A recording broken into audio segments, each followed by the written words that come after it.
Bien, alors on commence aujourd'hui notre deuxième chapitre qui va du coup s'intituler T1 puisque le premier c'était T0, mais le deuxième chapitre de thermodynamique dans lequel on rentre un petit peu plus dans le vif du sujet et on va avoir deux approches dans ce chapitre. La première approche va être une approche microscopique dans laquelle on va s'intéresser à ce qui se passe quand vous avez directement considéré les molécules dans votre système. Et au niveau moléculaire, donc, vous allez vous intéresser à voir ce qui va se passer au niveau de l'interaction entre les différentes molécules. Et la deuxième partie, ça va être une approche plus macroscopique, qui était en fait l'approche initiale de la thermodynamique, et qui donnait une idée de ce qui se passait d'un point de vue global. Vous considérez le gaz dans son ensemble.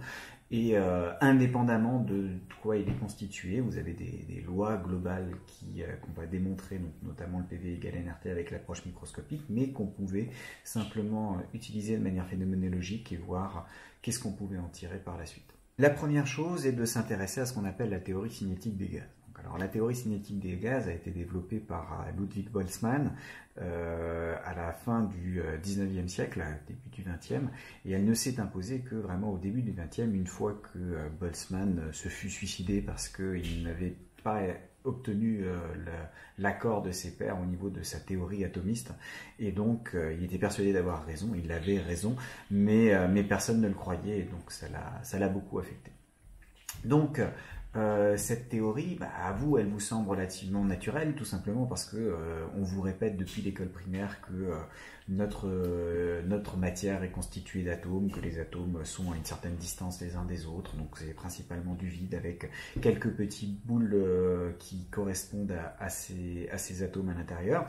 Et en fait, c'est pas du tout évident quand on regarde la vie de tous les jours, les matériaux qui vous entourent, de voir, par exemple, cette feuille, cette table, on n'a pas l'impression qu'il y ait des petites choses qui soient les unes à côté des autres et qu'en fait on pourrait passer la main au travers parce qu'elle est principalement pleine de vide.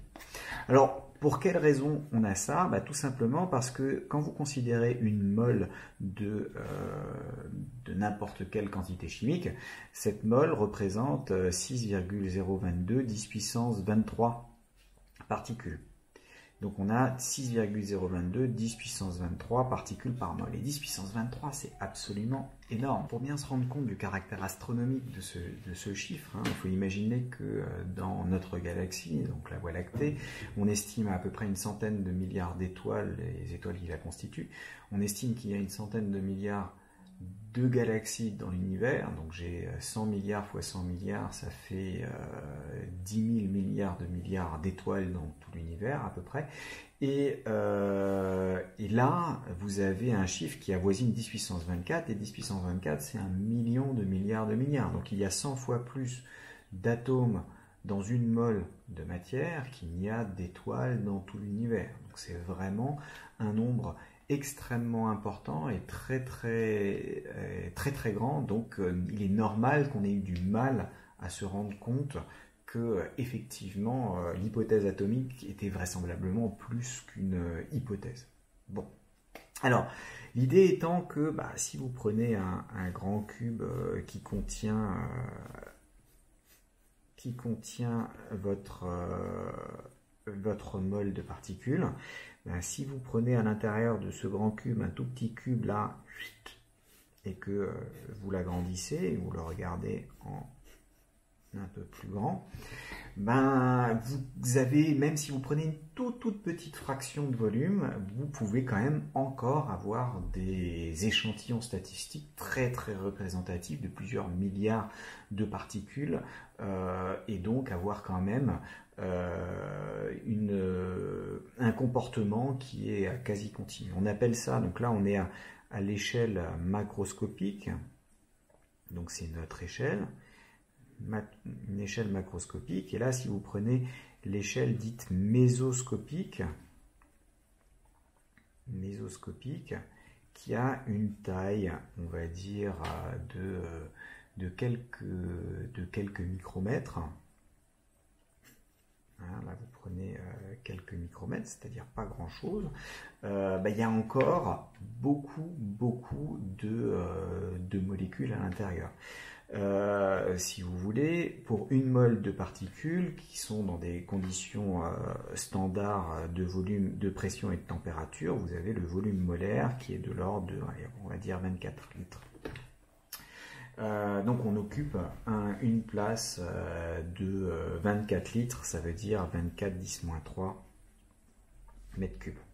Et là-dedans, vous avez, on a du 6 10 puissance 23 particules.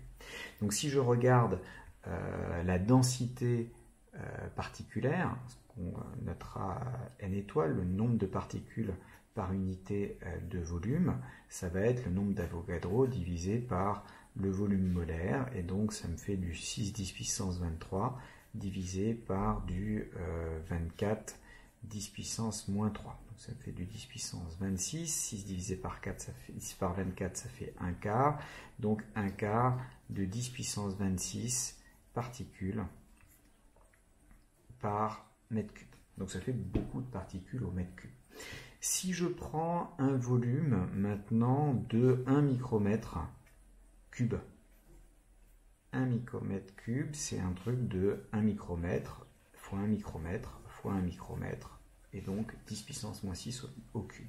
Donc ça me fait du 10 puissance moins 18 mètres cubes. Donc en prenant ce volume-là, si je veux calculer le nombre de particules dans ce volume-là, il suffit de multiplier par le nombre de particules par unité de volume. Donc j'ai du 1 quart 10 puissance 26 multiplié par 10 puissance moins 18. 26 moins 18, ça fait 8, 10 puissance 8. Donc il me reste encore 10 puissance 8 divisé par 4, donc de l'ordre de la dizaine de millions de particules. Et avec 10 millions de particules, vous avez un échantillon statistique phénoménal. Hein, donc si on pouvait avoir des statistiques, par exemple en recherche médicale sur plusieurs millions de personnes, on serait aux anges. La plupart du temps, les échantillons médicaux qui sont considérés comme relativement statistiquement représentatifs, par exemple, n'excèdent qu'une centaine ou un maximum un millier de patients. Et ils commencent déjà à déduire des choses à partir d'une vingtaine de patients. Donc là, d'un point de vue statistique, à une échelle qui est de quelques micromètres, là j'ai pris 1 micromètre, c'est-à-dire vraiment pas grand-chose, vous avez quand même plusieurs millions de particules qui se baladent à l'intérieur. Si on fait le calcul et qu'on imagine que toutes les particules sont sur un réseau cubique comme ça, hop, les unes à côté des autres, et j'aimerais bien calculer quelle est la distance d entre deux particules. Il suffit de se dire que n étoile, c'est, je prends une particule dans un volume d cube. Donc en fait la distance d, ça va être la racine cubique de ce fameux n étoile que j'avais là-haut. Donc c'est la racine cubique de 10 puissance 26 sur 4. Alors la racine cubique, il faut que ce soit divisé par 3 pour que ce soit un tout petit peu plus sympathique. Donc ça me fait une racine cubique de 10 puissance 27 sur 40. Bon, alors 3 au cube, ça fait 27, 4 au cube, ça fait 16 fois 4, donc ça fait 40 un peu plus, donc ça va faire un 3,5, la racine cubique de 40, quelque chose comme ça. Et la racine cubique de 10 puissance 27, ça me fait du 10 puissance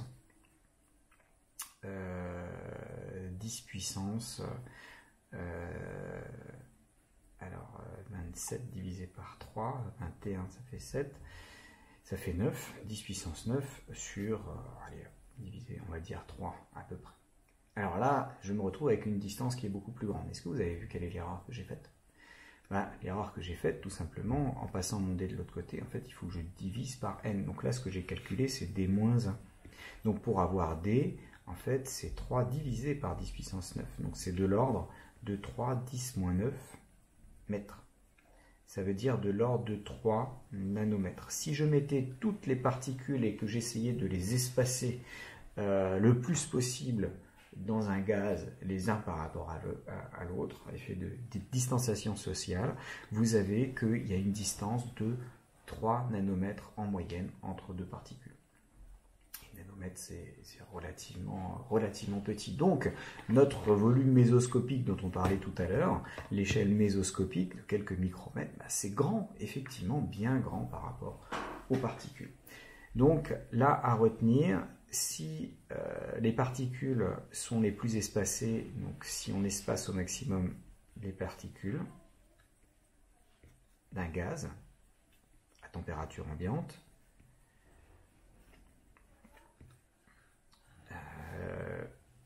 on les place à 3 nanomètres de distance les unes des autres. Alors, question, est-ce que effectivement une particule, il suffit qu'elle se déplace de 3 nanomètres afin de croiser une autre particule? On pourrait se dire, si elles sont placées comme ça, hop, sur un petit réseau triangulaire, s'il y en a une qui bouge, elle fait 3 nanomètres, elle va en croiser une autre. Le truc, c'est que toutes les particules sont à 3 nanomètres, et donc si la particule bouge, elle risque d'en louper et de ne pas les croiser avant un certain temps. Et donc ça risque de compliquer un petit peu les choses. Donc on va introduire une notion qu'on appelle la notion de libre parcours moyen. Et donc ça, c'est une notion importante à connaître et à savoir recalculer. Au niveau du libre parcours moyen, la question qu'on se pose, c'est supposons que toutes les particules soient arrêtées, sauf une. Et cette particule-là qui se balade, on va la faire se déplacer. Et on va dire, on veut calculer le temps, ou la distance parcourue avant qu'on ne croise effectivement une autre particule. Avant de croiser effectivement, ou de rencontrer, ou de faire un choc effectivement une autre particule.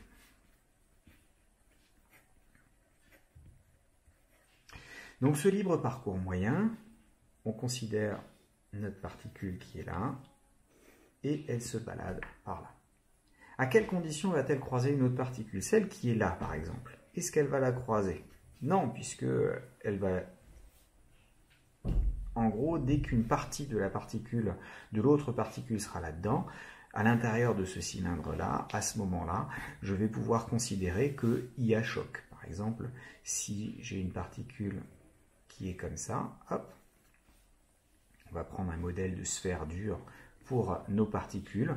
Donc si j'ai une particule qui est comme ça, je vais dire qu'effectivement il y a choc entre les deux. Et moi, ce qui m'intéresse, c'est de calculer la distance pour laquelle, c'est le libre parcours moyen pour laquelle on va prendre ça.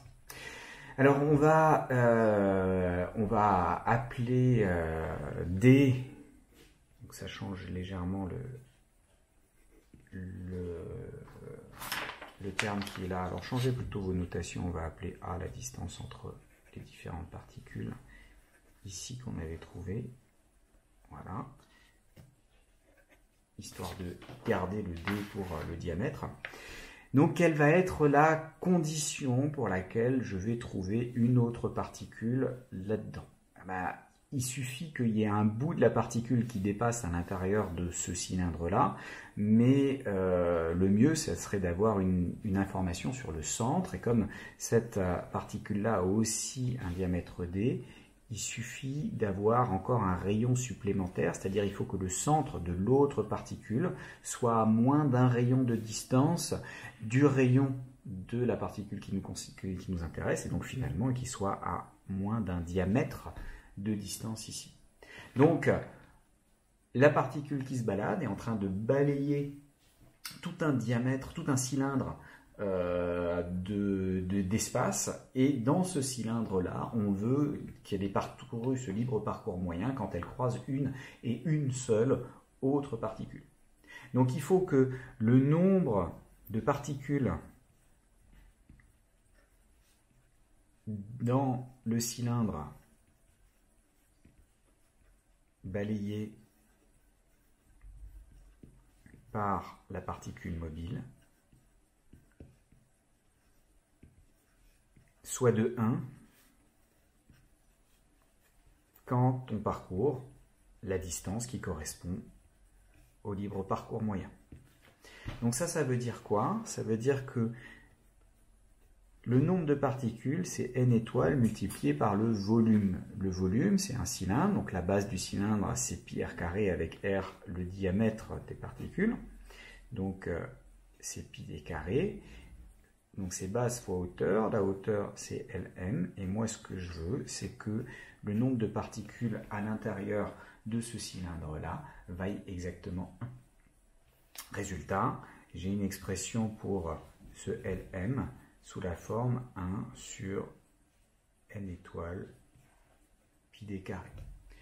Et si on fait l'application numérique, donc si on reprend ce n étoiles en termes de volume molaire et de nombre d'Avogadro, comme on l'avait calculé ici, n étoile c'est le nombre de particules dans le volume, le nombre de particules dans une mole dans le volume occupé par une mole. Donc c'est le volume molaire divisé par le nombre d'Avogadro fois pi d carré. Donc en fait c'est notre 10 puissance 26 sur 4. Donc j'ai du 4 sur 10 puissance 26. Pi c'est 3. Et la taille d'une particule, d, c'est à peu près 1 angstrom. Alors 1 angstrom, c'est par définition 10 moins 10 mètres. Donc j'ai fois 10 moins 10 au carré, donc 10 moins 20. Bon, alors 4 tiers, ça fait à peu près 1. Donc je me retrouve avec du 10 puissance 20 sur 10 puissance 26, donc de l'ordre de 10 moins 6. Je suis en unité du système international, c'est-à-dire en mètres, et donc j'ai de l'ordre de 1 micromètre. Et ça c'est assez intéressant parce que quand bien même toutes les particules sont au maximum à 3 nanomètres de distance les unes des autres, si vous en lancez une en fonçant dans le tas et en laissant toutes les autres à peu près fixes, elle va quand même parcourir une distance à peu près 1000 fois plus importante, donc 1 micromètre, c'est une millier de nanomètres, avant d'effectivement croiser une autre particule. C'est un petit peu comme si vous prenez la cour du lycée, vous faites sortir tous les lycéens, tous les collégiens pour la récré, vous les figez à une certaine distance les uns des autres, et vous commencez à courir en ligne droite, mais sans regarder si vous allez en croiser un ou pas. Ben, on se doute bien que plus la densité de gens dans la cour est importante, donc plus le n étoile est grand, ben, plus il y a de chances que vous alliez effectivement en croiser un à une distance relativement proche. Mais s'ils sont tous bien écartés les uns des autres, il y a une chance pour que vous passiez au travers des différentes personnes. Et aussi, si vous êtes relativement large d'épaule, bah, vous aurez plus de chances de rencontrer quelqu'un plutôt que si vous êtes tout fin et que vous n'avez pas de problème pour vous faufiler. Donc cette notion de libre parcours moyen et surtout l'ordre de grandeur du libre parcours moyen est à retenir.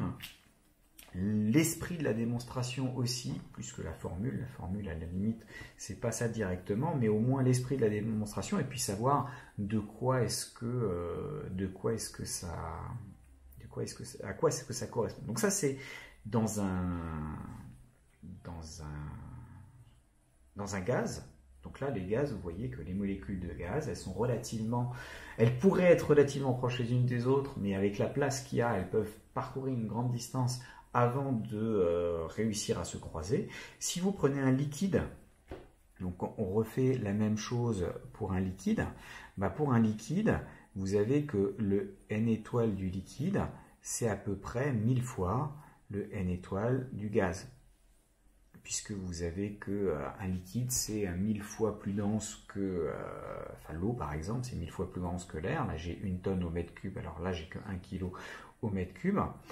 Et le libre parcours du moyen dans le liquide, bah, ça va être 1 millième du libre parcours moyen dans le gaz, puisque c'est inversement proportionnel à n étoiles. Donc c'est de l'ordre de 1 nanomètre. Et là, vous avez l'idée, que vous avez peut-être intuitivement déjà, que dans les liquides, les molécules en fait restent très proches les unes des autres, elles sont à 3 nanomètres de distance, et puis il suffit qu'elles parcourent, alors non, elles ne sont plus à 3 nanomètres de distance, elles sont à racine cubique de 3 nanomètres de distance, mais finalement, on va dire une centaine de picomètres de distance, et il suffit que en fait, elle parcourt très très peu de distance avant de se prendre quelqu'un et de ne pas réussir à passer. C'est la différence entre essayer de traverser la cour quand il n'y a personne et puis essayer de traverser la cantine quand vous avez le pot de fin d'année dans lequel vous avez toutes les personnes qui sont agglutinées autour de la grande table. C'est exactement le même type de raisonnement et d'idées qu'il y a derrière. Donc, dans un liquide, vous allez avoir des interactions beaucoup plus fortes entre les particules puisqu'elles vont se taper dessus beaucoup plus souvent. Bon, alors, maintenant qu'on a ces ordres de grandeur en tête, on peut essayer de regarder le modèle du gaz parfait. Alors, il faut bien garder à l'esprit que le gaz parfait, ça a beau être une formule que on vous serine déjà depuis certainement plusieurs années et qu'on utilise un petit peu partout, cette formule-là, c'est une approximation. La physique des gaz parfaits, c'est une physique de l'inexistant. Il n'y a aucun gaz, aucun, qui ne respecte strictement la loi PV égale RT. En revanche, quand vous prenez des pressions qui sont suffisamment faibles, tous les gaz finissent par tendre vers ce PV égale nRT. Et on va justement essayer de voir pourquoi, parce que le modèle qu'on va faire ici, qui est un modèle chimérique, c'est un modèle par essence, c'est-à-dire qu'on a essayé de capturer l'idée sous-jacente pour voir ce que ça allait donner. Avec ce modèle, en fait, quand vous êtes à basse pression, tous les gaz finissent par tendre vers ce modèle. Donc, on va faire notre modèle et on va démontrer la loi du PV égale nRT avec d'autres choses au passage. Alors, on appelle un gaz parfait un ensemble de molécules qui ont des propriétés particulières, donc qui est constitué de molécules. Alors, on va commencer par dire qu'elles sont toutes identiques.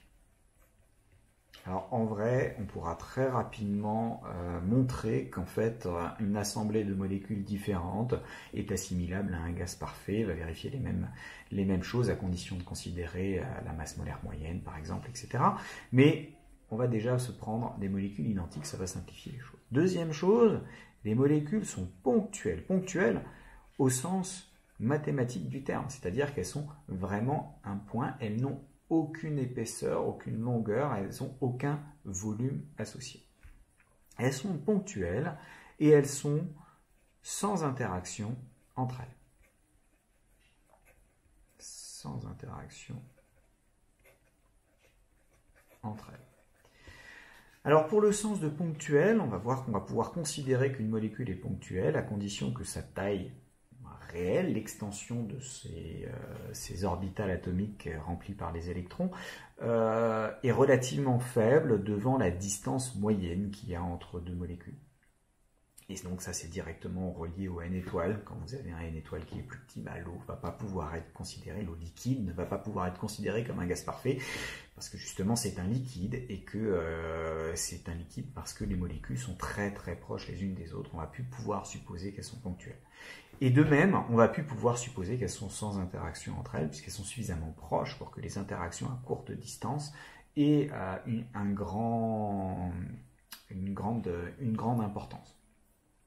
Donc ce caractère ponctuel, on va pouvoir, une fois qu'on aura le modèle du gaz parfait, on pourra passer au modèle dit de Van der Waals. Et le modèle de Van der Waals caractérise justement un système pour lequel les molécules ne sont plus considérées comme ponctuelles. Ça va rajouter un terme dans le PV égale nRT, et des molécules qui auront des interactions, et ça va rajouter un autre terme. Alors remarque, quand même, on suppose quand même qu'il y a des chocs entre molécules. On suppose quand même la présence de chocs entre molécules. qui vont permettre ces chocs, qui permettent ce qu'on appelle la thermalisation. Donc là, je le mets encore entre guillemets, la thermalisation, c'est-à-dire la redistribution des énergies, parce que vous avez que vos molécules vont avoir une certaine énergie cinétique, et puis celles qui vont vite vont taper des molécules qui vont moins vite, vont leur donner de la vitesse, de l'énergie cinétique, donc vont ralentir en augmentant l'énergie cinétique de la suivante, etc. Chaque fois que vous avez un échange entre les deux, une molécule ressort avec moins d'énergie cinétique et l'autre avec plus d'énergie cinétique, donc redistribution des énergies cinétiques.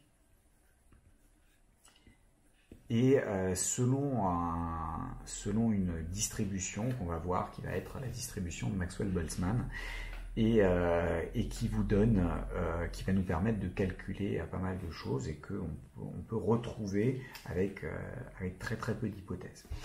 Alors pourquoi est-ce que ça c'est nécessaire? Parce que si ce n'était pas le cas, toutes celles qui iraient vite continuent à aller vite, celles qui vont lentement continuent à aller lentement, et si vous enlevez certaines molécules, par exemple les plus lentes parce qu'elles finissent par s'accrocher à quelque chose et à se solidifier, eh bien vous auriez, il nous faut un mécanisme pour pouvoir dire qu'elles se remettent ensemble et elles récupèrent la même distribution d'énergie. Alors il y a certains puristes qui ne mettent pas ça dans la définition du gaz parfait et disent mais en fait les parois qui délimitent le gaz suffisent à faire des chocs qui vont permettre la redistribution des énergies cinétiques et donc on va le mettre les chocs que là. Le problème à mon sens de cette approche-là, c'est que si vous considérez l'atmosphère pourrait plus être considérée comme un gaz parfait, puisque la paroi c'est le sol, et donc il y aurait une paroi que d'un côté, et puis les molécules qui sont très très haut dans l'atmosphère, ils n'auraient plus de thermalisation. En pratique, il y a effectivement des chocs, et des chocs qui vont mener à une redistribution des énergies dans tout votre gaz. Bon, donc ça c'est notre modèle, 3 points, des molécules identiques, ponctuelles et sans interaction les unes avec les autres. Une fois qu'on a ce modèle, on peut s'intéresser à la distribution des vitesses. Distribution des vitesses des molécules. Alors, il faut bien avoir à l'esprit que les molécules n'ont pas toutes la même vitesse. C'est comme quand vous vous baladez sur l'autoroute, vous avez des gens qui vont vite, des gens qui vont moins vite, et donc toute une distribution de vitesse. En gros, si vous regardez, vous êtes gendarme, et puis vous dites, je vais juste faire de la prévention, je vais faire des mesures plutôt que simplement des contraventions, et vous dites, voilà, je regarde en fonction de la valeur de la vitesse, le nombre de personnes qui roulent à une certaine vitesse. Bon, alors, sur une autoroute, on va dire, en France, vous êtes limité à 130. Donc il y a une grosse majorité des gens qui vont rouler entre 120 et 130 km/h. Après, il y a toujours ceux qui se pensent un peu plus intelligents et puis qui vont dire moi je vais rouler à 140, comme ça je double les gens. Puis il y en a encore un petit peu qui vont rouler à 150 parce qu'ils ont oublié que finalement la limitation c'était 130. Et puis il y a, on va continuer ça juste ici, et puis il y a une partie des Allemands qui ont oublié qu'en France c'était limité et puis qui roulent aux alentours de 200 km/h. Bon, donc ça c'est une première distribution. Vous avez aussi là-dedans tous les nouveaux conducteurs, donc les A qui sont censés, comme vous, rouler aux alentours normalement entre 100 et 110 km/h. Et puis vous avez les personnes, on va dire, d'un certain âge qui ont tendance à considérer que si on chauffe trop la voiture, on a du mal à la faire durer, et puis ceux qui sont perdus et qui roulent à 50 alors qu'ils n'ont pas vu qu'ils étaient sur l'autoroute. Mais bref, avec tout ça, vous avez une certaine distribution, c'est-à-dire que on pourrait essayer d'obtenir une fonction. Donc là, j'ai fait mes mesures en comptant mes voitures, en regardant le nombre de voitures qui est entre 120 et 130, entre 130 et 140, 140, 150. Je pourrais prendre des intervalles de plus en plus petits. Alors ça va me faire de moins en moins de voitures, mais j'aurai quelque chose de joliment distribué. Et alors bien sûr, j'ai un nombre fini de voitures, notamment pas plusieurs millions, donc ça va être difficile de faire des statistiques correctes. Mais pour les particules, justement, dans un tout petit volume, un volume mésoscopique, vous avez jusqu'à plusieurs millions de particules, voire même plusieurs milliards. Donc on est relativement tranquille pour pouvoir faire ces statistiques. Alors, pour les particules dans le gaz. Dans le gaz, les particules vont suivre, ont une distribution de vitesse qui a un certain nombre de caractéristiques. Donc on va supposer que la probabilité de trouver une particule à une vitesse v donnée est indépendante du temps. Donc la distribution est indépendante du temps. Ça ne sera pas toujours les mêmes particules qui auront la même vitesse, mais il y aura toujours autant de particules entre telle vitesse et telle autre vitesse, autant entre dans un autre intervalle, etc. Donc ça, c'est une distribution qui est dite stationnaire.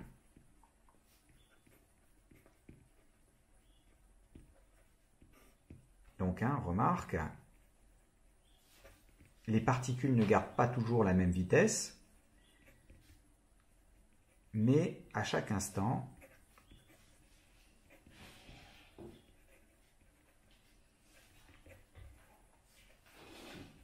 il y en a le même nombre de la même vitesse. On en a le même nombre à la même vitesse. Donc ça, c'est un aspect de cette distribution. Même si le gaz, c'est quand même une assemblée dans laquelle il y a plein de choses qui se passent, les molécules n'arrêtent pas de se taper les unes les autres, d'échanger de la vitesse, de l'énergie, etc., on va quand même avoir quelque chose qui reste globalement indépendant du temps. Alors, deuxième propriété, la probabilité de trouver une particule avec un vecteur vitesse v donné est indépendante du volume qu'on est en train de regarder. C'est-à-dire qu'il n'y a pas toutes les particules, c'est pas comme sur l'autoroute où vous avez la voie de gauche où vous avez plus de voitures rapides et la voie de droite a priori plus de voitures lentes normalement. Là, vous prenez n'importe quel volume, un là, si vous comptez, vous aurez la même probabilité d'avoir une certaine vitesse. Donc vous avez une distribution qui est homogène, c'est-à-dire indépendante du volume dV, du volume élémentaire dV qui est regardé. Donc, où qu'on se place, dans un gaz, on va avoir a priori la même distribution de vitesse. Alors bien sûr, ce ne sera pas valable à l'échelle de l'atmosphère, par exemple, puisque vous avez une atmosphère qui est très très grande. Il faut quand même prendre des volumes qui sont pour lesquels la pression et la température ne varient quasiment pas pour que ce soit valable. Mais pour un volume de taille normale, ce sera correct.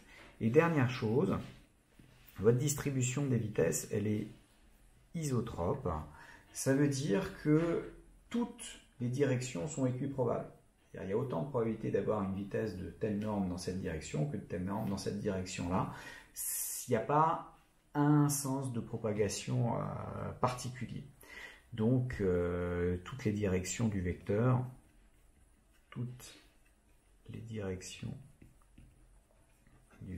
vitesse d'une particule sont équiprobables. Et à partir de ces hypothèses, donc en supposant, et ça c'est Boltzmann, le travail de Boltzmann, à partir de ces hypothèses, en supposant que la distribution de vitesse est stationnaire, homogène et isotrope, il a pu montrer, c'est un petit peu plus compliqué, mais il a pu montrer que la probabilité donc, de ça, Boltzmann a montré que la probabilité, on va l'appeler dP, alors avec un beau P comme ça pour Je ne peux pas mettre un petit p parce qu'on aura une quantité de mouvement. Je ne peux pas mettre un grand P parce qu'on va avoir la pression. Donc là, je fais un P majuscule cursif. Donc la probabilité dp d'avoir une vitesse de norme V à dv près, donc avec une certaine incertitude, hein, c'est toujours pareil en physique, vous ne pouvez avoir exactement la vitesse v, c'est impossible, ça aura une probabilité nulle. Par contre, avoir v à dv près, il y aura un certain nombre de particules qui auront ça, donc ça on peut le trouver. Donc cette probabilité s'écrit, est proportionnelle à dv, donc ça va être dp comme ça, qui est égale à une certaine fonction qu'on appelle d de v pour la distribution de vitesse, qui dépend de v, fois l'intervalle de vitesse que vous considérez, avec dv qui a une écriture que vous apprendrez plus tard à reconnaître quand vous ferez de la physique statistique en v carré exponentielle moins mv carré sur 2kbt. K, c'est la constante de Boltzmann, justement, qu'il a introduit à cet endroit-là, et T, c'est la température en Kelvin. Alors, il n'est pas nécessaire, je vous dis tout de suite, hein, il n'est pas nécessaire d'apprendre cette expression-là. Vous n'avez pas à la connaître par cœur. En revanche, on peut en discuter, et ça peut être d'ailleurs assez intéressant. Quand vous regardez cette expression-là, vu ce qu'on a dit dans le chapitre T0, avec le facteur de Boltzmann en exponentielle moins une énergie divisée par kbt, là vous reconnaissez que c'est moins exponentielle de moins l'énergie cinétique sur kbt. Ce qui veut dire que plus l'énergie cinétique est importante, avec une certaine, moins la probabilité d'avoir cette énergie-là est grande. Et ça c'est assez normal. Quand vous avez une quantité donnée d'énergie qui est stockée dans votre système, il est moins probable que vous ayez énormément d'énergie cinétique vous tout seul plutôt que tout le reste, puisque la quantité est fixée. Et puis un des piliers de la thermodynamique, ça va être la conservation de l'énergie. Donc cette distribution-là, et puis vous voyez que c'est proportionnel à v carré, c'est-à-dire qu'avoir une particule qui a une vitesse exactement nulle, ça c'est impossible. Il faudrait qu'elle soit exactement au repos, et dès qu'elle va se faire taper dessus, elle va commencer à partir, et il est très rare qu'après un autre choc, elle se retrouve de nouveau pile à avoir une vitesse nulle, d'où le fait que la distribution en norme doit tendre vers 0, la probabilité tend vers 0 quand V tend vers 0. Et A, c'est la constante de normalisation, de sorte que quand on fait la somme sur toutes les vitesses possibles, au final vous avez 1, puisque la somme de toutes les probabilités, vous êtes sûr que la particule va avoir une vitesse quelque part entre 0 et l'infini en norme. Bon, quand on regarde un graphique qui donne cette distribution, donc cette fonction de distribution en fonction de V, on se rend compte que ça a une tête en cloche, comme ça part en 0, donc l'exponentielle de 0 c'est 1, donc ça part en V carré, ça a tendance à monter comme ça, et puis très rapidement l'exponentielle va tuer la croissance parabolique, et vous allez avoir un truc comme ça, avec une queue de l'autre côté, qui décroît exponentiellement. Et donc on fait, alors vous regarderez dans le PDF pour avoir une belle représentation, mais là il y a déjà plusieurs choses intéressantes. Déjà vous voyez qu'il y a un maximum de cette distribution qu'on va appeler VP.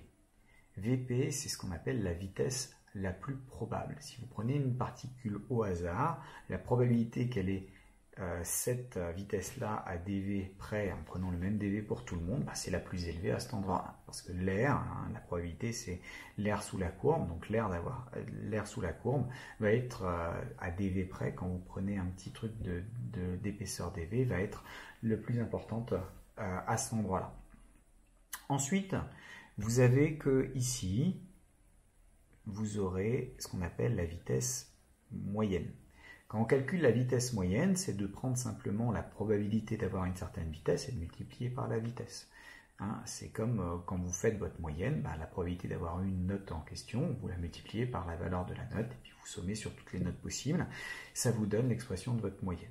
Et celle-là sera légèrement plus importante que la vitesse la plus probable. Pourquoi? Parce qu'il y a quelques particules qui ont une vitesse très très importante. Il y en a très peu, mais elles vont décaler la moyenne et vont avoir tendance à la monter. Et puis il y a un troisième point, encore un peu plus loin, qu'on va appeler U, et qui va être ce qu'on appelle la vitesse quadratique moyenne, c'est-à-dire la vitesse moyenne du carré de la vitesse.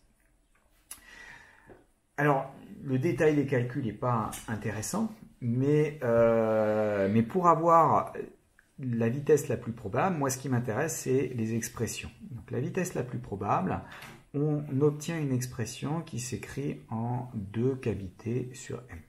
Elle dépend de la température. Plus la température est élevée, plus ça va avoir tendance à se décaler vers la droite, plus la masse des particules, hein, bien sûr le m, c'est la masse d'une particule.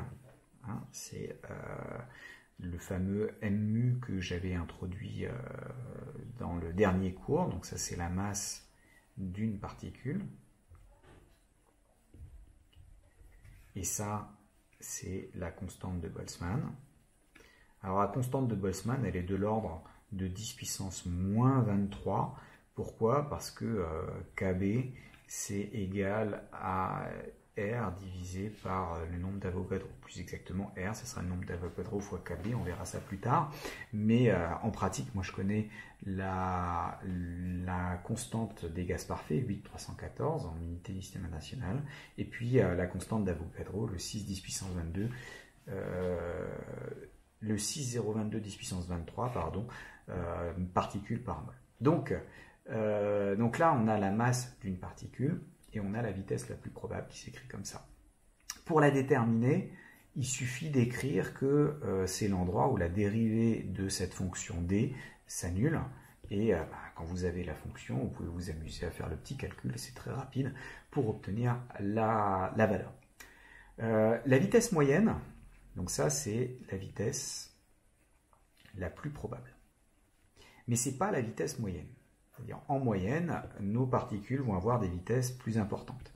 La vitesse moyenne, pour la calculer, il suffit de faire la somme sur toutes les vitesses de la vitesse d'une particule multipliée par la fraction de particules qui ont cette vitesse-là à v donné.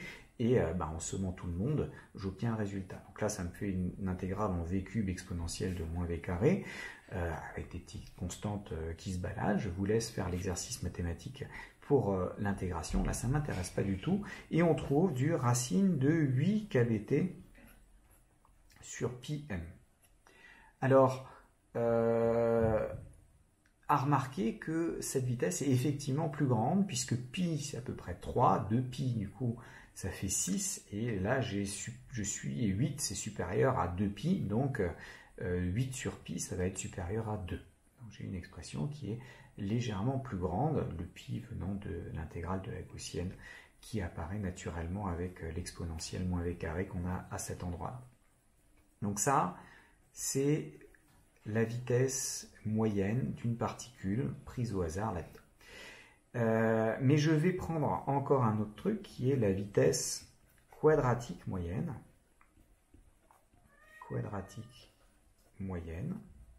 Cette vitesse quadratique moyenne, c'est la racine de la moyenne du carré des vitesses. Donc c'est la racine de l'intégrale sur toutes les vitesses de v carré multiplié par le nombre de particules qui ont cette vitesse-là. Et quand on détermine son expression, on retrouve un racine de 3 kBt sur m. Là encore, je vous laisse faire le calcul qui permet d'obtenir ça. Alors celui-là, par contre, il va falloir le retenir. Alors on aura une autre manière de le retenir un petit peu plus tard qui sera plus simple, mais c'est la vitesse importante. Et vous voyez que racine de 2, c'est plus petit que racine de 8pi, 8 sur pi, et qui est plus petit lui-même que racine de 3, puisque 3 pi, ça fait à peu près 9, et 8, c'est plus petit que 9. Bon, alors, au niveau des ordres de grandeur, en ordre de grandeur. Pour l'air à température ambiante, les 3 vitesses sont de l'ordre de 400 à 500 mètres par seconde. Et donc, ça, c'est relié à la vitesse du son dans l'air. La vitesse du son dans l'air, c'est 340 mètres par seconde. J'aurai l'occasion d'en reparler. C'est tout simplement la vitesse à laquelle peut se propager l'information. Pour pouvoir propager une information, il faut qu'une molécule d'air puisse taper sur l'épaule de la suivante et lui dire « Écoute, il y a un son qui arrive, transmets l'information ». Et pour ça, il faut qu'elle y arrive. Et comme elle y arrive à 400 mètres par seconde, en moyenne, elle ne peut pas transmettre l'information plus vite que ça. Alors après, il y a 2-3 petites choses qui permettent de remettre les choses en place au niveau des mesures, mais l'ordre de grandeur, la nature de la transmission du son, c'est bien des molécules qui tapent d'autres molécules pour les faire aller dans une direction donnée et donnent comme ça une surpression à l'intérieur de votre système. Donc, c'est bien le bon ordre de grandeur. Si j'avais trouvé quelques mètres par seconde, j'aurais été très étonné quand même, parce que le son, ça voudrait dire que le son se propage plus vite que les molécules. Si j'avais trouvé 1 million de kilomètres par seconde, j'aurais été étonné aussi, parce que déjà, vous savez que 11 km par seconde, ça suffit à s'échapper de la gravitation terrestre, et que les molécules qui sont dans l'atmosphère sont aussi soumises à la gravitation. Si elles ont une vitesse qui est supérieure à la vitesse de libération, elles partent. Elles disparaissent. Donc cet aspect-là, c'est un aspect aussi relativement important à prendre en compte. Alors, on en arrive au gros morceau qui est le calcul de ce qu'on appelle la pression cinétique.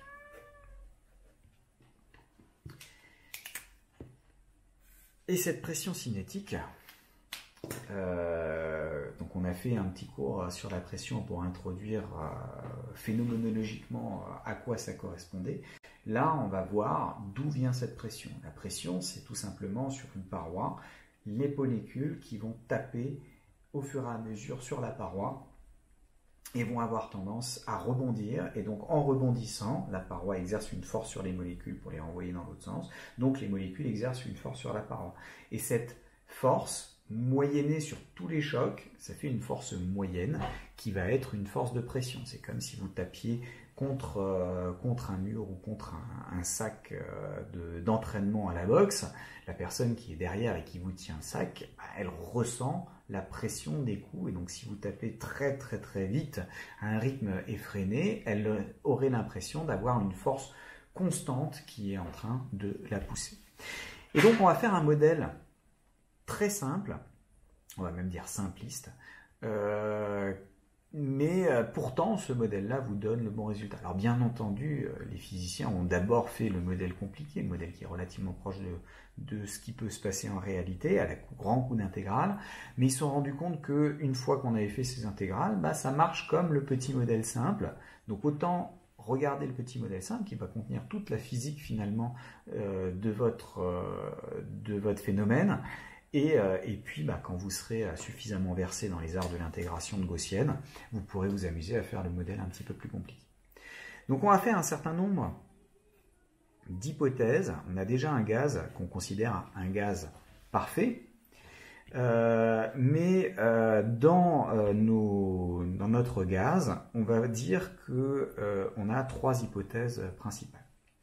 On va dire que toutes les molécules, toutes les particules ont la même vitesse en norme.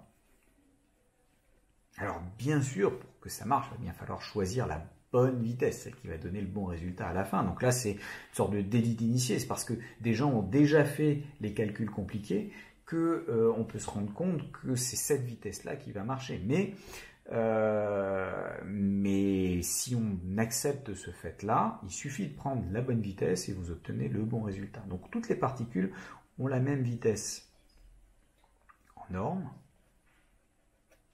Ça veut dire que quel que soit I, le numéro de la particule qu'on est en train de considérer, la norme de la vitesse de la particule I, c'est U la vitesse quadratique moyenne.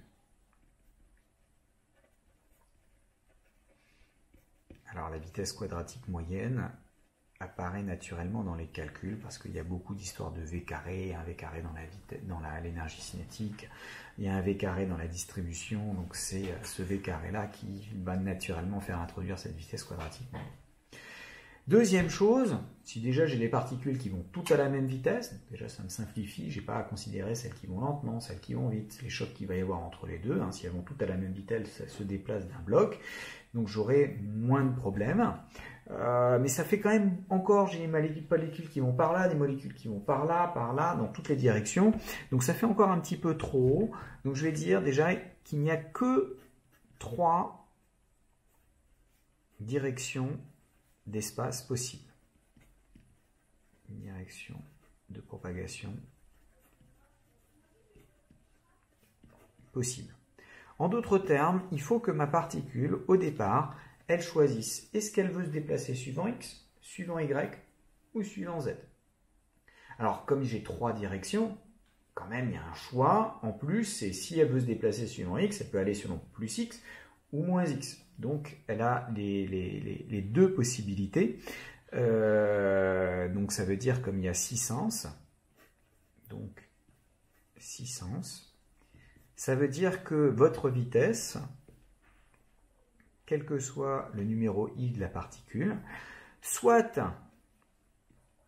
la vitesse VI s'écrit plus ou moins U selon EX, ou elle s'écrit VI égale plus ou moins U selon EY, ou elle s'écrit VI égale plus ou moins U selon EZ. Donc là maintenant, je me retrouve plus qu'avec 6 classes de particules. Les 6 classes de particules, celles qui vont selon plus EX, celles qui vont selon moins EX, plus EY, moins EY, plus EZ, moins EZ, et c'est tout. Dernière chose, dernière hypothèse, l'hypothèse dite de thermalisation. À tout instant, histoire que ce soit plus simple, à tout instant, les chocs entre les particules se débrouillent pour que la distribution de vitesse soit la même partout. Donc les chocs entre particules les redistribuent de sorte qu'il y ait toujours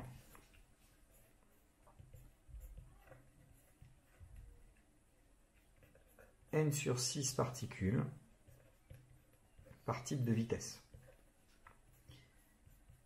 Alors, dans ma première démonstration que je vais faire ici, en fait, j'en aurais pas besoin. Enfin, il suffirait que j'imagine qu'il y ait 2 parois, mais ça va simplifier, notamment si vous faites un petit trou et que vous avez des particules qui vont s'échapper par ce petit trou. Si disons que ce petit trou il est suivant X, vous allez perdre que les particules qui partent suivant X et au bout d'un moment il n'y en a plus. Et ça ne serait pas normal d'avoir des particules suivant Y et des particules suivant Z et qui ne voient pas qu'il y a un manque suivant X. Donc à tout moment, quand il y a un manque dans un des types, une des classes de particules, elle est repeuplée de manière magique, si on veut, ou du moins par choc. Et le but de ces chocs fait qu'à tout moment, on ait n sur 6 particules dans une des classes de vitesse. Bon. Donc ça, c'est mon modèle, simple, simpliste même, mais qui va avoir toute la physique à l'intérieur et ça va être suffisant pour décrire toute la physique du problème. Une première chose, on va considérer une particule qui se balade et qui veut taper une paroi. Donc là, j'ai ma particule avec une vitesse V avant qui va vers la droite. Alors, cette vitesse, cette particule va rebondir, elle va aller par là, donc là c'est suivant X par exemple, et elle va rebondir et on va supposer un choc élastique. Élastique, ça c'est comme si vous prenez une super balle. La super balle, quand elle rebondit, elle remonte à peu près à la même hauteur. Et donc, elle revient, elle reparcourt exactement la même distance dans les mêmes conditions et dans les mêmes temps, donc avec les mêmes vitesses. Et le choc élastique va me dire que la vitesse après, en norme, est égale à la vitesse avant. Et étant donné que j'ai changé de direction, la vitesse avant, c'était plus u selon x, et la vitesse après, ça va être moins u selon x. Donc j'avais une particule qui allait vers la droite, elle se prend le mur, et elle repart du coup vers la gauche. Il n'y a pas de dissipation d'énergie, on suppose que la particule ne peut pas s'absorber sur le mur, c'est-à-dire s'accrocher. Alors adsorption, ça s'écrit avec un D. Après, à ne pas confondre avec absorption, qui va être un autre truc où la particule va carrément être mangée par le mur et va continuer une partie de son chemin. Donc l'adsorption, ce serait qu'elle s'arrête ici, ce qui existe en pratique. Mais bon, comme la particule suivante, quand elle va taper et s'absorber, va permettre à d'autres particules de revenir en moyenne de nouveau. Si on fait le calcul total, tout se passe comme si on avait vraiment un truc élastique. Alors, on s'intéresse à la variation de quantité de mouvement de la particule lors du choc. Donc toutes mes particules sont de masse petit m pour le moment. Donc là, m c'est ma masse microscopique d'une seule particule. Donc lors du choc, je passe ma variation de quantité de mouvement, c'est la quantité de mouvement que j'ai après, moins la quantité de mouvement que j'avais avant. Donc ça s'écrit m fois moins ux, moins m fois ux. Donc ça s'écrit moins 2 MUEX. Donc j'ai une certaine variation de quantité de mouvement lors du choc, et ça c'est la première chose que vous devez essayer de retenir dans cette démonstration. Il y a, on va dire, 3 étapes. Première, c'est retenir les hypothèses, c'est relativement naturel. Deuxième, c'est voir un choc. Ensuite, essayer de déterminer la force que la molécule exerce sur la paroi. Et dernière étape, ça va être de déterminer le nombre de molécules qui exercent une force sur la paroi par unité de temps en tapant là-dessus. Et ça, on verra, et c'est un raisonnement qu'on a déjà plus ou moins fait.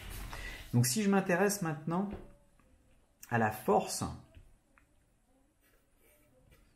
que la paroi exerce sur la molécule, la force que la paroi exerce sur la molécule, par la relation fondamentale de la dynamique, c'est la variation de quantité de mouvement de la molécule divisée par le temps ΔT du choc. On va dire temps du choc. Donc le temps entre avant et après, il y a une force moyenne qui va comme ça effectivement se répercuter sur la paroi. Et donc ça s'écrit moins 2m U sur ΔT selon Ux. Par la loi des actions réciproques, on peut déterminer la force que la molécule, elle, exerce sur la paroi. Donc c'est l'opposé de celle d'avant, c'est moins la force que la paroi exerce sur la molécule. Donc, c'est plus de MU sur ΔT EX. Alors là, tout de suite, il faut se poser la question, est-ce que ça a le bon signe? J'ai une particule qui est en train d'aller vers la paroi. Vous avez ici, selon X, la particule, elle va vers la paroi. La force qui va être ressentie par la paroi, c'est effectivement quelque chose qui va avoir tendance de pousser du fluide vers la paroi. C'est ce qu'on a introduit dans la notion de pression. La pression qui est là-dedans exerce une force qui va du fluide vers la paroi, toujours et perpendiculairement à la paroi. Donc là, ça semble être relativement plausible. Et j'ai bien une force d'une molécule qui va faire sur la paroi. Donc là, j'ai déjà pour une molécule la force qu'elle exerce sur la paroi. Maintenant, question, quelle est la force que l'ensemble des molécules qui peuvent taper la paroi pendant delta T vont réussir à faire, donc la force totale pendant delta T. Il faut compter le nombre delta n de molécules qui vont frapper la paroi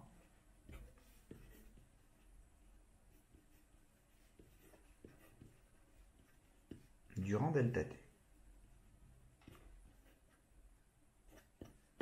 Donc ça, c'est la dernière étape de la démonstration, le dernier point qu'il faut réfléchir un petit peu. Donc, le premier, c'est simplement les définitions. Le deuxième, c'est de se dire, ben voilà, ça rebondit, j'ai la même vitesse, donc j'ai une variation de quantité de mouvement, donc par l'ARFD, j'ai une force que je peux calculer sur la paroi, enfin, que la paroi exerce sur la molécule, donc une force que la molécule exerce sur la paroi.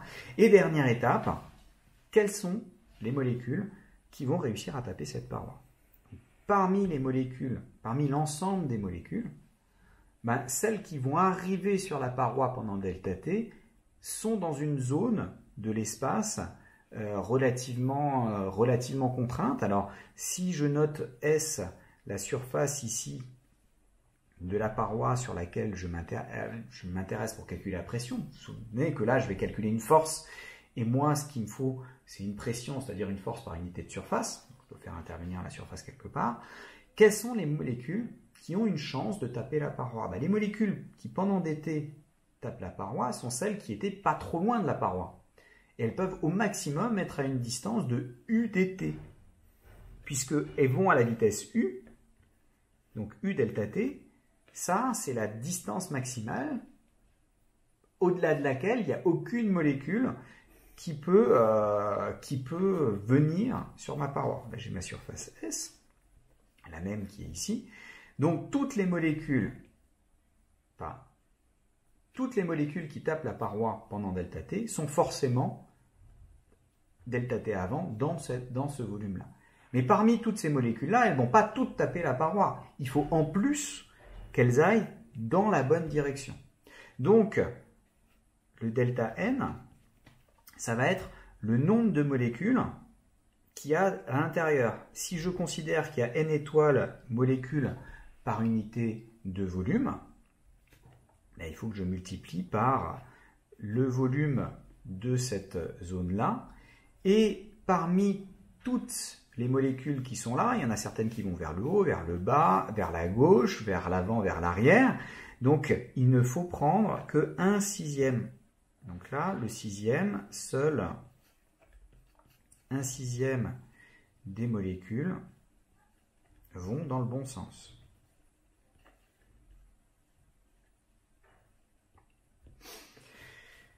Donc, il me suffit de connaître le nombre de molécules que j'ai par unité de volume, que multiplié par le volume delta V qui est ici, et d'obtenir de ce fait le nombre de particules qui vont taper. J'ai delta n qui est n étoiles sur 6 multiplié par S U delta T. Ça c'est la hauteur, ça c'est la base. Donc je me retrouve avec ce nombre-là de particules. Maintenant, c'est quasiment fini. La force totale que toutes les molécules, c'est pour ça que je mets un petit S, exercent sur la paroi pendant dt, pendant delta t, ça va être le nombre de molécules qui tapent pendant delta t multiplié par la force que une molécule exerce sur la paroi. Alors le delta n, je l'ai ici, ça me fait du n étoiles sur 6 SU delta t. Le F, je l'ai ici, c'est du 2MU sur delta t selon Ux. Et vous voyez que gentiment, ça ne va pas dépendre du temps que je n'avais pas spécifié pour lequel je prenais un choc pour déterminer ma force qu'une molécule exerce sur une paroi. Mais 2 divisé par 6, ça fait 1 tiers. Donc je me retrouve avec 1 tiers de n étoile m u carré s e x. Et ça, c'est la force de pression correspondante. Et vous voyez que ce machin-là, c'est en fait le vecteur surface qui est associé à cette surface et qui irait dans cette direction-là. Là, j'ai le vecteur S qui vaut SEX. Donc ma force s'écrit quelque chose fois le vecteur S, et ce quelque chose en question, c'est la pression. D'où l'expression de la pression cinétique, c'est 1 tiers de n étoile m u carré. Où là, vous avez donc la vitesse quadratique moyenne. Ce u, c'est la vitesse quadratique moyenne. Alors vous voyez qu'il apparaît bien sûr au carré. Est-ce que ça va être relié à l'énergie cinétique moyenne de vos molécules, qui apparaît naturellement? Ça, c'est la densité volumique de particules, le nombre de particules par unité de volume. Et le m, c'est la masse d'une particule. C'est à cause de lui, en fait, qu'on a dû supposer que toutes les particules étaient identiques pour pouvoir l'enlever. Si elles ne sont pas identiques, ça complique un tout petit peu les calculs, mais on peut se ramener à ça finalement. Et donc, votre pression est proportionnelle à la densité volumique de particules. Plus il y a de particules, plus ça va pousser. C'est un petit peu comme dans le métro japonais. Si vous arrivez à l'heure de pointe, il y a une forte pression parce qu'il y a énormément de gens à l'intérieur. C'est proportionnel à la masse. Plus la particule a une inertie importante, plus ça va être difficile de la dévier, de la refaire passer de l'autre côté. Donc vous avez besoin de moins de particules pour exercer la même force. Si vous avez une particule qui est 2 fois plus massive, il en faut 2 fois moins pour avoir la même force comparée à celle d'avant. Et c'est proportionnel à U carré. Et puis vous avez un 1 tiers qui se balade. Donc ça, cette formule-là, il faut que vous sachiez la redémontrer. Et surtout, le principe de la démonstration, c'est ça qui est important, parce qu'il y a beaucoup d'exercices dans ce chapitre qui vont en fait prendre ce principe-là et l'utiliser comme moteur de la démonstration et démontrer d'autres choses à chaque fois correspondant à ce système-là. Bon, alors, il ne nous reste plus que 2 choses, la température cinétique et la démonstration de l'équation d'état. Donc on va démontrer l'équation d'état après avoir défini la température en termes cinétiques. Donc température cinétique.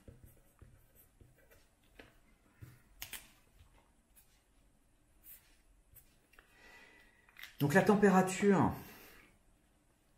T d'un gaz, c'est une mesure de l'énergie cinétique moyenne des particules qu'il constitue.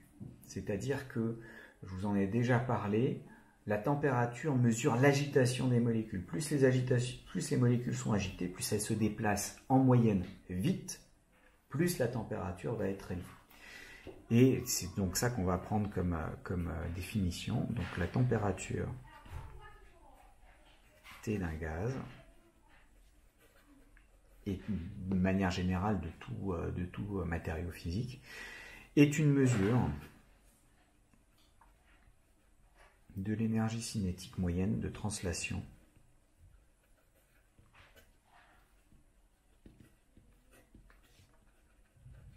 alors juste l'énergie cinétique moyenne de translation. Après vous pouvez, on verra, stocker de l'énergie sous forme d'énergie de rotation, mais ce qui va intéresser, c'est la manière dont vous allez taper, donc la vitesse à laquelle linéairement vous vous déplacez dans votre espace. Donc c'est une mesure de l'énergie cinétique moyenne de translation des particules qui constituent le matériau qui nous intéresse. Donc ça, c'est la définition avec des mots de ce que c'est qu'une température. Alors mathématiquement, ça veut dire quoi? Mathématiquement, ça veut dire que la température, c'est un certain facteur alpha fois l'énergie cinétique moyenne. L'énergie cinétique moyenne, c'est quoi? C'est la valeur moyenne du 1/2 de mv carré pour chacune des particules. Étant donné que la masse on a supposé que c'était la même pour tout le monde, que le 1,5 aussi c'est le même pour tout le monde. On se retrouve avec 1,5 de m, valeur moyenne des v carrés. Et la valeur moyenne des v carrés, par définition, avec le alpha, hein, pas oublier le alpha devant, la valeur moyenne des v carrés, par définition, c'est la vitesse quadratique moyenne. Donc c'est pour ça qu'on a introduit cette vitesse quadratique moyenne auparavant. Et pour être cohérent avec l'expression de Maxwell-Boltzmann, pour être cohérent avec Maxwell-Boltzmann, donc la distribution qu'on avait tout à l'heure avec Maxwell-Boltzmann,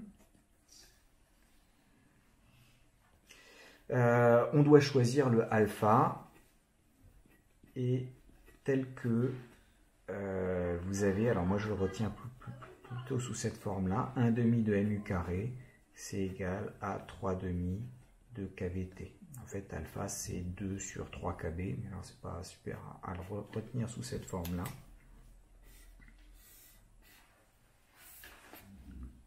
Et il y a un truc que vous recroiserez si vous continuez la physique, notamment avec la physique statistique, c'est 1,5 de kBt par degré de liberté.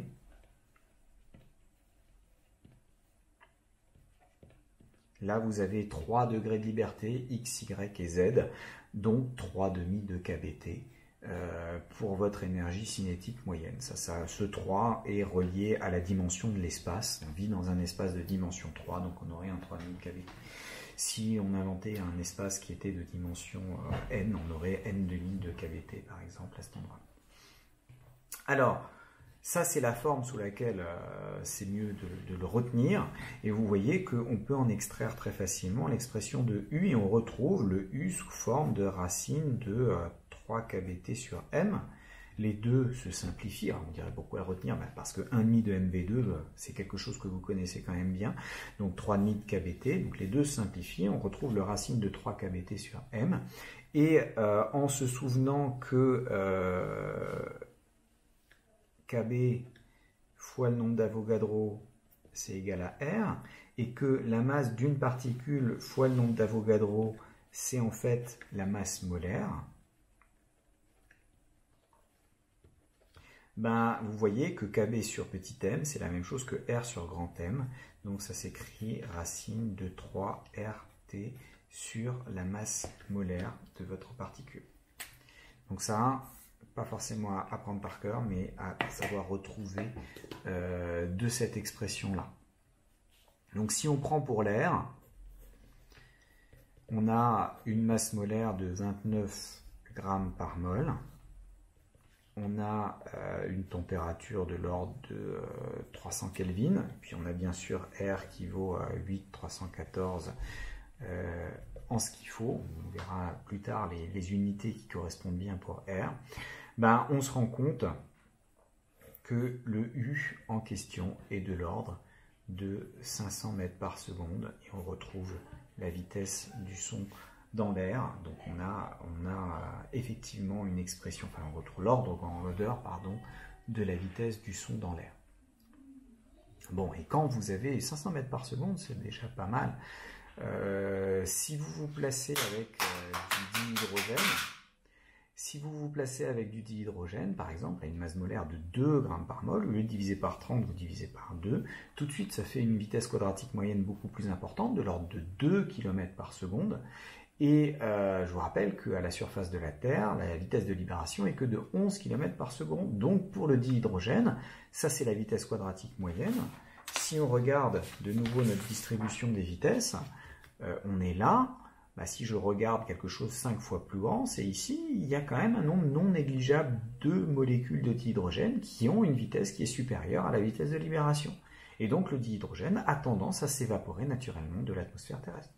Sur la Lune, votre vitesse de libération n'est plus que de 2,4 km par seconde, et là l'évaporation se fait beaucoup plus rapidement, à la fois pour le dihydrogène, mais aussi pour le dioxygène, si tant est qu'il y ait du dioxygène à la surface de la Lune. Sur une échelle de temps géologique, ce dioxygène aurait rapidement disparu relativement rapidement. Dernière chose, et après on s'arrête, l'équation d'état. l'équation d'état de gaz parfait, c'est le fameux PV égale nRT. Donc c'est ce qu'on va montrer. Montrons qu'avec ces définitions, on a PV qui va nRT avec mon modèle de gaz parfait cinétique avec mon modèle de pression cinétique. Bon, alors, on a la pression cinétique qui valait 1/3 de n étoile mu. Et par définition, la température, on n'a que 3,5 de kBT, c'est égal à 1/2 de mu carré. Donc en gros, 3 kBT, c'est mu carré. Je le remplace là-dedans, hop, 3 kBT, donc j'ai 1/3 de n étoile m fois 3 kBT. Donc le 3 se simplifie, d'où la pression cinétique qui s'écrit n étoile m kBT. Alors là, ça ressemble déjà pas loin du nRT. Alors on sait déjà qu'il y a un lien entre R et KB.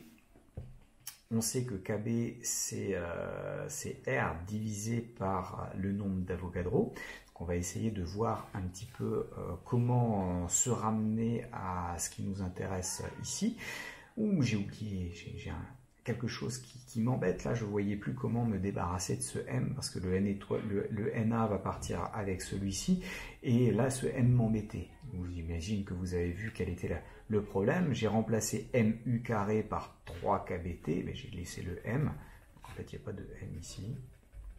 Et j'ai du N étoile kBT. Là, ça va mieux.